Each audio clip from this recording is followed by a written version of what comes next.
నమస్తే. భగవద్గీతలో 16వ అధ్యాయం దైవాసుర సంపద్విభాగ యోగంలో 12వ శ్లోకం. ఆశా పాశుషతైర్బద్ధాః కామక్రోధ పరాయణాః ఈహంతే కామభోగార్థం అన్యాయేనార్థ సంచయాన్.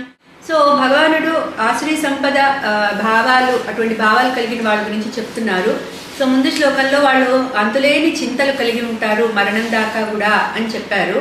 సో ఇప్పుడు అంటున్నారు వాళ్ళు ఆశా పాశ శతైర్బద్ధాః.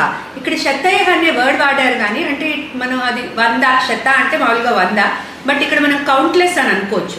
ఎందుకంటే వాటికి ఎండ్ అంటూ ఉండదు. వాళ్ళకి ముందు శ్లోకంలో కూడా చెప్పారు, ఆ కామ కోరికలకి ఎండ్ అంటూ ఉండదు. ఒకటి తీరితే ఇంకోటి కావాలి వాళ్ళకి. సో అట్లా వేల కొద్ది కోరికలు అనే పాశాలతో వాళ్ళ మనసులు కట్టివేయబడ్డాయి. సో మనసు నిండా కోరికలే ఉన్నాయి. నెక్స్ట్ అవి ఎలా తీర్చుకోవాలి అనే ఆరాటం. సో ఆశాపాశ శతైర్బద్ధాః కామక్రోధ పరాయణాః. సో కామము క్రోధము వాళ్ళకి న్యాచురల్గా ఉంటాయి. ఆ కోరికలు ఎప్పుడైతే ఉంటాయో ఆ మనసులో న్యాచురల్గా క్రోధం కూడా ఉంటుంది. బికాజ్ అవి తీర్చుకునే పనిలో ఉంటారు కాబట్టి వాళ్ళు ఆ కామాన్ని క్రోధాన్ని ఆశ్రయించుకుని ఉంటారు. ఎప్పుడు కూడా వాళ్ళకి పీస్ ఆఫ్ మైండ్ అనేది ఉండదు. నెక్స్ట్ ఈహంతే కామభోగార్థం అన్యాయే నార్థ సంచయాన్. సో అర్థ సంచయాన్ అంటే ఫస్ట్ డబ్బులు కూడబెట్టుకోవాలి. ఎందుకు? కామభోగార్థం.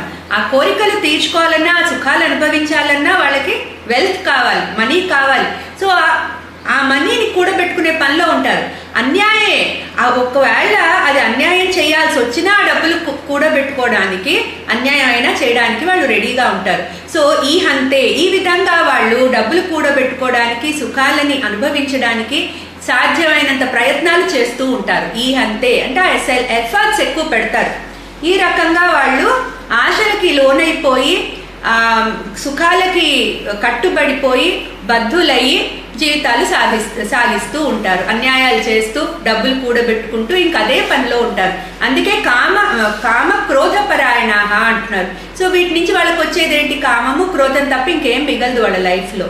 సో భగవానుడు ఇక్కడ మంది వార్న్ చేస్తున్నారు, be careful about your desires అని. క్లీం కృష్ణాయ నమః.